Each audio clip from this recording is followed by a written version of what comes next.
Hello guys and welcome back to our channel. If you're new here, then don't forget to subscribe, tap on the like button and be part of the conversation by sharing your thoughts in the comment section down below. Now, as the fight for justice intensifies, one Pamkala woman's heartbreaking plea echoes the concerns of many.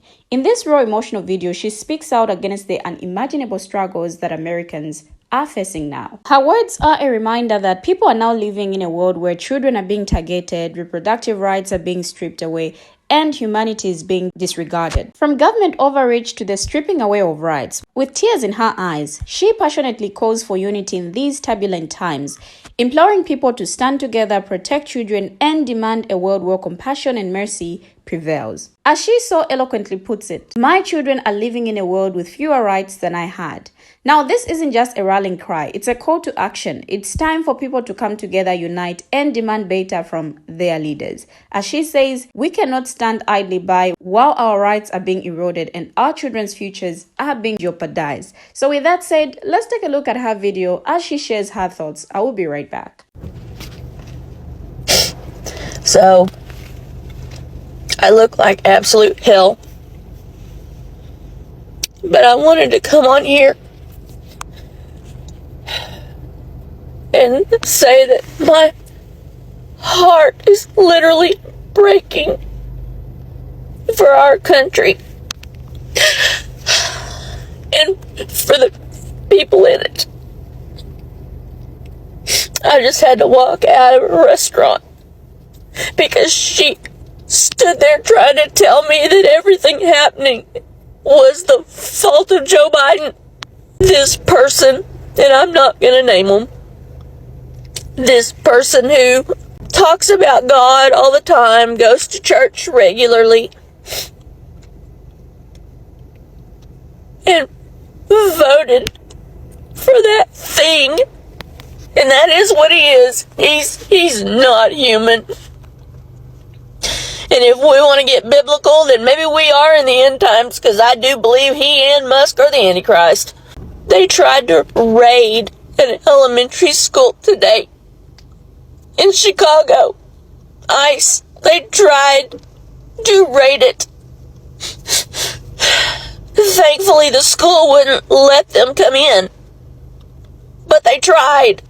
Those are children. Those are babies. They also have taken down the government website for reproductive rights. That's great. Let's just go ahead. What does it matter? Apparently we don't matter. My children are living in a world with fewer rights than I had. This cannot stand the way it is. We have got to stand together in unity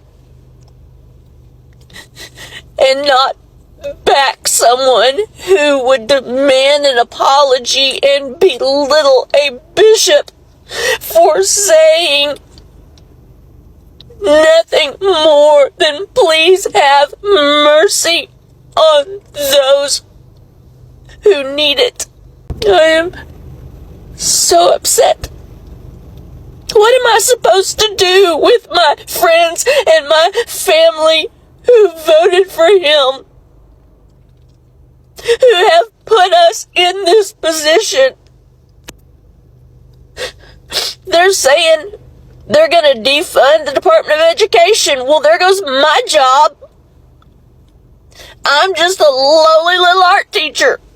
You think they're going to keep art around when it goes back to the states? I work in a little high-poverty rural school. My job won't be there for me. It won't, because that'll be one of the first things they cut when they lose their funding. Oh, I'm sorry. This is a terrible video, and I'm ugly crying on it. But we have got to make some changes, because this is not my America, and he is not my president. This world can't stand the way it is. It can't. So all us little people, we have got to figure it out. We've got to get together, and we've got to stand up for what's right. Because it's coming. It's coming. War is coming. And like I said, I can't talk to my best friend right now because I know that's how she voted. She's been my best friend since 1989. And I can't talk to her. And I got up today and I walked right out of that restaurant. Because she could sit there and tell me that this is the work of Democrats. This is not about that. This is about doing what is decent, about doing what is compassionate, about having some humanity in this world. Do we not think that this world is hard enough? It is hard to live.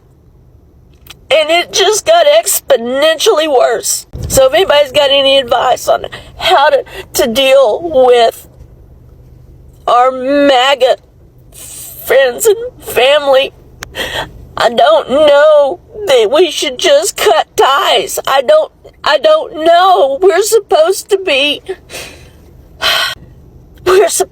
kind and compassionate and caring, and that doesn't seem like a very kind and caring thing to do.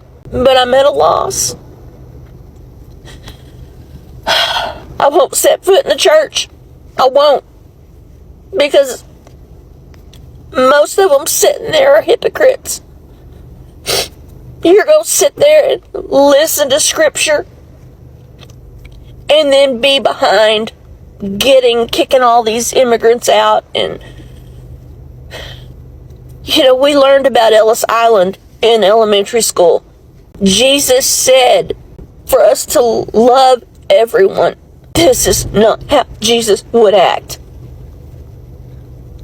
So if you're calling yourself a Christian, you need to really sit there and evaluate what you're doing in this world. Because this ain't it. This ain't it. Now, I must say that she's not alone in feeling this way. We have seen many people, including some who voted for Trump, who are now regretting their decisions. In fact, numerous individuals have come forward sharing their stories of buyer's remorse. Some Trump voters are worried about the consequences of his policies, such as the impact on the Department of Education, healthcare, and the economy. Others are concerned about the effects of mass deportations, tariffs, and the rising costs of living. It's really interesting to note that some people who voted for Trump did so because they felt he would bring about change. But now they are realizing that change might not be what they expected.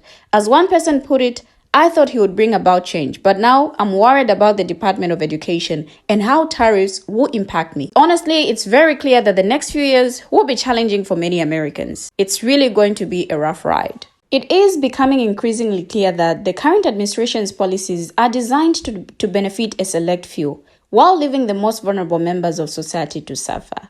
The relentless pursuit of divisive policies such as mass deportations and restrictive social programs demonstrates a callous disregard for the well-being of marginalized communities. Now, the administration's economic policies, including the imposition of tariffs and tax cuts, have also been criticized for disproportionately benefiting the wealthy while exacerbating income inequality and burdening low-income households. The Tax Cuts and Jobs Act of 2017, for example, has been shown to have largely benefited higher-income taxpayers while doing little to address the pressing needs of working-class families. The administration's approach to governance has been marked by a lack of empathy and understanding for the struggles faced by ordinary Americans. The president's use of social media to belittle and mock his critics, rather than engaging in constructive dialogue, has created a toxic atmosphere that only serves to further divide the country. Honestly, the actions of this man are indeed alarming and suggestive of a power-hungry mentality. Like he continues to push forward with policies and decisions that keep on harming vulnerable populations without showing any regard for human cost. His behavior is reminiscent of authoritarian leaders who prioritize their own interests and agendas over the well-being of their citizens. The lack of empathy and compassion is really staggering, and it's clear that it's driven by a desire for power and control rather than a genuine concern for the people he serves. It's equally disturbing to see how he has managed to maintain a level of support among some segments of the population despite his hateful and divisive actions. Like, this phenomenon just speaks to the insidious nature of power and the ways in which it can be wielded to manipulate and control others. It's a painful truth to confront, but it needs to be said. A significant number of palm color women, or palm color people rather, voted for him. And now, as we witness the consequences of that choice, it's hard to know what to say. The reality is many of those who cast their votes for him are probably more frightened now than anyone else because they didn't fully grasp the gravity of what was coming. For many Black people, there was no surprise. Like, Black people foresaw the dangers of a Trump presidency, how it would embolden hate, deepen divides, and erode progress, all of that. And that's why Black people showed up time and time again to vote for Kamala. They understood what was at stake, and it's the hard truth, but it's the truth nonetheless. Now, let me just be clear about something. I'm not saying that I'm happy to see a palm color woman having an emotional breakdown, but I do think it's important to address what's happening with brutal honesty. So many of her people who look like her, cast their votes for this, and now we're all facing the fallout. It's hard to watch, but we can't ignore the reality of the situation. As much as I emphasize with anyone feeling overwhelmed by this moment, the truth is we're just at the beginning of what's going to be a very tough 4 years. So this emotional breakdown we're seeing, it's just the tip of the iceberg. For those who voted for him, there is a real fear setting in. They didn't truly understand what they were endorsing. The promises, the rhetoric, the policies, they didn't seem so bad at first. But now, the weight of it, I think, is sinking in. And I don't say this with any malice toward them, but they need to recognize that this isn't just a blip in history. This is the start of something far darker. The rest of us, especially those who've been marginalized, have known this was coming. Black people have seen the signs, heard the warnings. Black people, indigenous people. There's a reason why so many of Black people voted for Kamala. Because they knew this moment would come. And they knew that if they didn't act, it would cost everyone. I feel for everyone who is scared right now. Like, this isn't a time for gloating or I told you so. The future looks uncertain and it's only going to get harder. The policies and decisions that have already been set into motion will take their toll on communities that have already been struggling.